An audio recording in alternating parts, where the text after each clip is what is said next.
My stepmother made me cook and clean for 5 hours, then called the cops on me. "You're such a leech," my stepsister said. I didn't argue. But 2 hours later, my dad watched a video and went pale. And if you're thinking, okay, that can't be real, I get it. I wish it wasn't.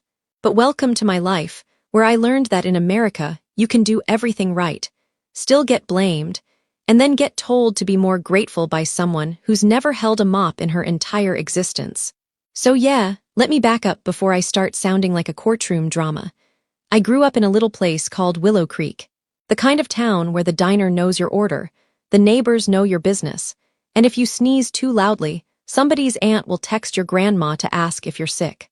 I lived with my grandma, Patricia Thompson, Grandma Pat, because my dad, Stephen, worked at sea. He was a marine engineer, which means he fixed engines on ships that were basically floating cities. And he was gone so much I started measuring time by his duffel bag. When the duffel bag appeared, Dad existed. When it disappeared, so did he. He wasn't cruel. He didn't yell. He didn't hit. He just wasn't there.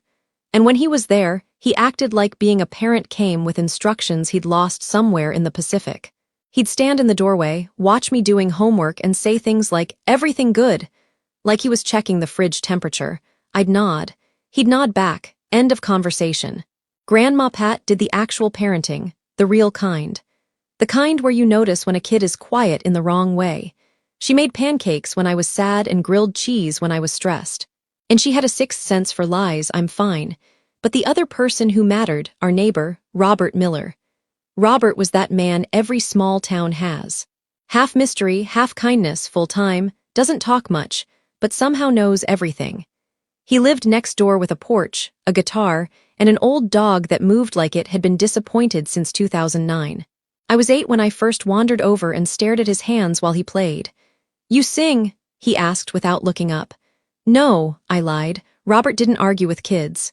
He just handed me the guitar like he already knew the truth. And that's how my life got a soundtrack. I sang in the community center choir. I did little performances at town events. Robert taught me chords and showed me how to breathe before a note. Like confidence was something you could train. "You've got a voice," he told me once. "Don't let anybody convince you it's inconvenient." I didn't understand how important that sentence would be later. It wasn't dramatic. No movie moments. Just one phone call, one hospital hallway, and one day where the world kept spinning even though mine stopped. Dad came home for the funeral. He hugged me like he was afraid I might break, then stood at the edge of the room like grief had made him a guest in his own life. After the burial, he sat at Grandma Pat's kitchen table and stared at the wood like it could give him answers. "We can't stay here," he said finally. I blinked. "What do you mean?" He rubbed his face. "I'm not leaving you alone. I can't." There it was. The first time in my life he said something that sounded like responsibility instead of avoidance. So we packed. Willow Creek became a memory. Robert became a voice on the phone. And I became the girl who lost her grandma, got uprooted like a plant. We moved to Norfolk, Virginia, Port City, shipyards, real work for a man like my dad. It made sense to him. For me, it felt like getting dropped into someone else's movie halfway through. New school, new people, new everything. My first day, I ate lunch in a bathroom stall because the cafeteria sounded like a stadium, and I didn't have the energy to pretend I belonged. But I adapted because that's what kids do when adults make choices and call them for the best. I found a music program at school. I joined the choir. I took cheap guitar lessons where I could. I was trying to keep the one part of me that still feels like me. Dad improved too, a little. He'd bring home takeout sometimes. He'd ask, "How's school?" and actually wait for an answer. It wasn't warm, it wasn't close, but it was progress. Then one day he came home smiling, and Dad did not smile unless something either A was wrong or B involved an engine. "I met someone," he said. Her name was Angela.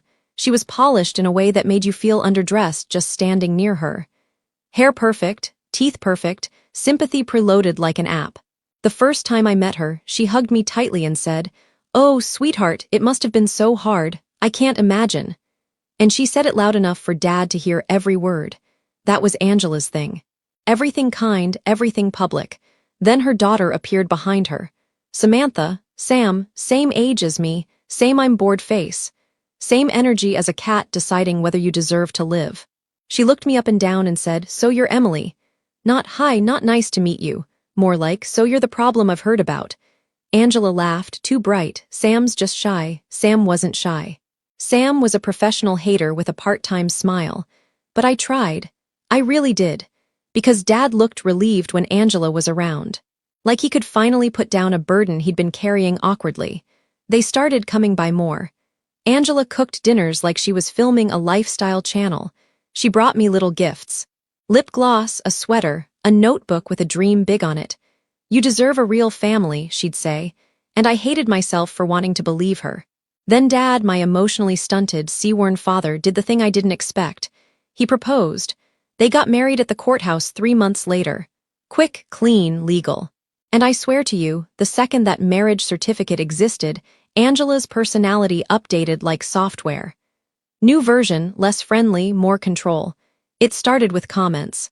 "Emily, you left a cup in the sink." "Emily, you chew too loudly."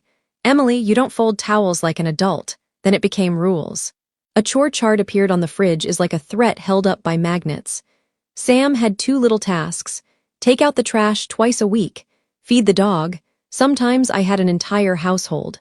Laundry, floors, bathrooms, dishes, dinner prep, grocery unloading, vacuuming, mopping, cleaning baseboards, because apparently Angela was training me to become a Victorian-era maid. And whenever I looked exhausted or confused, Angela would tilt her head like I was letting her down. "I'm teaching you responsibility," she'd say. Sam would watch from the couch like she was supervising a documentary about poverty. "You should be grateful," she told me once while I scrubbed the stove.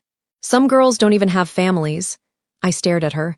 My hands smelled like bleach. She added, "And you contribute nothing, you just take." Sam loved that word, take, like I was stealing oxygen. Dad didn't see it because Dad wasn't home. He took another contract. Weeks, months. Angela acted like a hero holding the household together while he was gone. When he called, she made sure I sounded cheerful. "Tell your father how thankful you are," she'd whisper, handing me the phone. I'd swallow everything I wanted to say and go. "Thanks, Dad," like a hostage reading a script. After the call, Angela would smile at me. "You did good," she'd say, like I just lied correctly. The biggest problem wasn't the chores. It was what Angela did to everything I loved. Music became a distraction. Guitar practice became noise. Singing became showing off. One afternoon, I came home with a flyer for a school showcase. "The choir is doing solos." I told Dad on the phone. I got invited to audition. Before he could answer, Angela's voice floated in the kitchen. "Solos?" she repeated like I'd said arson. "Emily, you have responsibilities. You can't keep chasing fantasies." Dad hesitated because Dad always hesitated when 2 people wanted different things. "Maybe you can do it another time," he said. Angela smiled like she'd won a prize. That night, my guitar wasn't in the corner where I left it.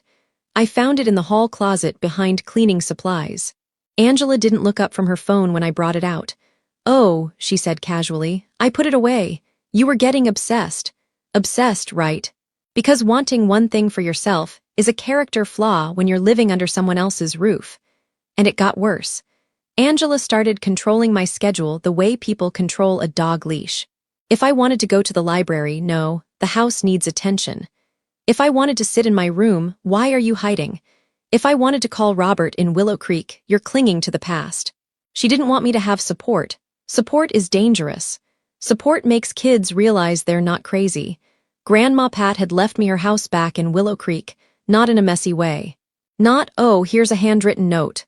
She'd done it properly, put it in a trust with my dad as trustee until I turned 18. It wasn't some mansion. It was an old, modest house with a garden and a porch and a lifetime of memories. But to Angela, it wasn't a home. It was a number. She started bringing it up constantly. "It's just sitting there, Stephen. It's a burden. It costs money to maintain. We could sell it and put the money into the family. The family means her."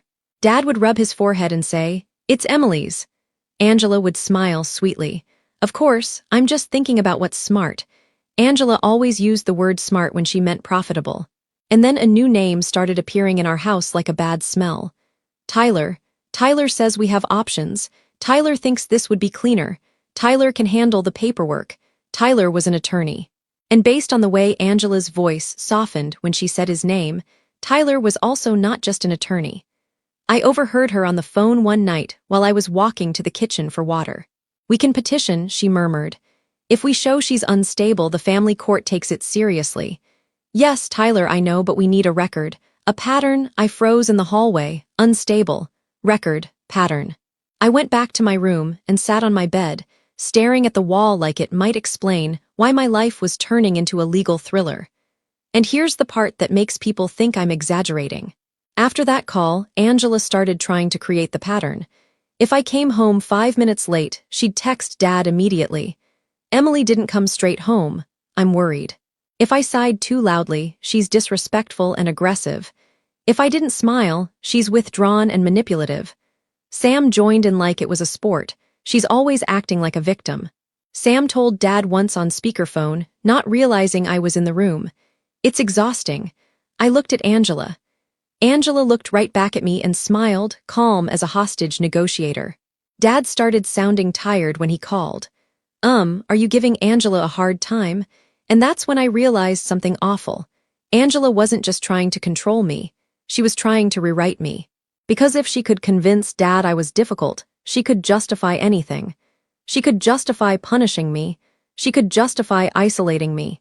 She could justify going to court and saying, "This child is unstable and her father's never home, so I should manage the assets." It was a plan, a disgusting plan, and I was the obstacle. Before Dad left for his contract, he did something responsible. He installed a couple of small security cameras in the common areas, entryway, living room, kitchen, no audio, just video. He told me it was for safety, and maybe part of it was, but I could tell there was another reason. Dad was, I'm afraid. Not afraid of Angela, afraid of me, afraid that I was exaggerating, afraid that I was becoming a typical teen, afraid that he'd come home to some disaster and everyone would say, "How did you not see this?" So, he did what a lot of people do when they don't know who to believe. He tried to outsource trust to technology, which is kind of funny in a tragic way because the cameras didn't catch me lying. They caught Angela. Angela woke me up at 6:30 a.m. Like she was starting a shift at a prison. "Up," she snapped. "Kitchen now." I stumbled and still half asleep and she shoved a lot at me. It was insane. Clean the bathrooms, vacuum and mop the entire first floor. 2 loads of laundry. Cook breakfast, cook lunch, prep dinner, organize the pantry, wipe down the fridge, polish the kitchen cabinets. I stared at it. "Why?" Angela smiled. "Because you live here." Sam wandered in wearing leggings that probably cost more than my groceries for a month. She poured herself juice and leaned against the counter like she was judging a competition. "Don't complain," she said. "You literally contribute nothing." Then she walked out with her juice like she'd paid rent. I didn't argue, not because I was weak, because I'd learned arguing with them was like yelling into a pillow that hates you back. So I did it. 5 hours of scrubbing, chopping, stirring, hauling, wiping. My arms shook. My back burned. I hadn't sat down once. At 11:45, I finally leaned on the counter for 10 seconds. 10, and breathed. Angela looked up like she'd caught me stealing. "Oh," she said loudly. "So you're done?" "I'm not." She picked up her phone for half a second. I thought she was calling Dad. "Nope." She dialed 911. I actually laughed once like a reflex because my brain couldn't accept how ridiculous it was. Then she said calmly and clearly, "Hi, I need an officer. My stepdaughter is refusing to comply. She's out of control." Sam's eyes lit up like it was a theme park. I stood there holding a dish towel, blinking. Angela added, "She's been stealing. She threatens me. I'm scared." I didn't even speak because what do you say when someone is inventing a crime documentary about you while you're wearing an apron? Sam leaned in and whispered, "You're such a leech." I didn't argue. Police officers showed up less than 20 minutes later. 2 of them, one older with tired eyes, one younger with that. Why did I sign up for the shift? Look. Angela turned on her concerned mother voice so fast it should have come with a warning label. "Thank you for coming," she said, hands clasped. "I'm just at my wit's end." The older officer looked at me, then at the spotless kitchen. "Are you okay?" he asked quietly. "Yes," I said. "I've been cleaning since morning. That's literally it." Angela jumped in immediately. "She lies," she said. "She manipulates. Her father is away and she's become aggressive." "Aggressive?" I repeated, staring at my own hands. They were raw from the cleaner. The younger officer glanced at Angela, then at Sam, who was lounging like this was entertainment. "Ma'am," the older officer said carefully, "calling 911 is for emergencies." Angela widened her eyes. "I was afraid." "Of what?" the younger one asked. Angela hesitated for half a beat, just long enough for the mask to slip, then recovered. "She's unpredictable." I almost laughed again. "Unpredictable me. The girl who just deep cleaned your cabinets like a paid employee. They didn't arrest me. This isn't TV.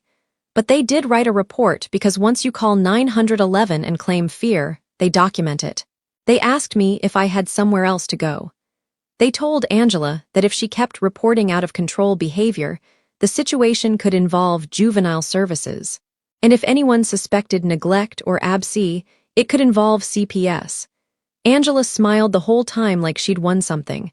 After the officers left, she stepped close enough that I could smell her perfume. "You see what happens," she whispered, sweet as poison. "Keep pushing me." Then she walked away like she'd just performed a magic trick. I went to my room shaking and did the only thing I could think of. I texted Dad. She called the cops on me. No emojis, no dramatic speech, just the truth. 2 hours later, my dad watched a video and went pale. It was a crime scene with a chore chart.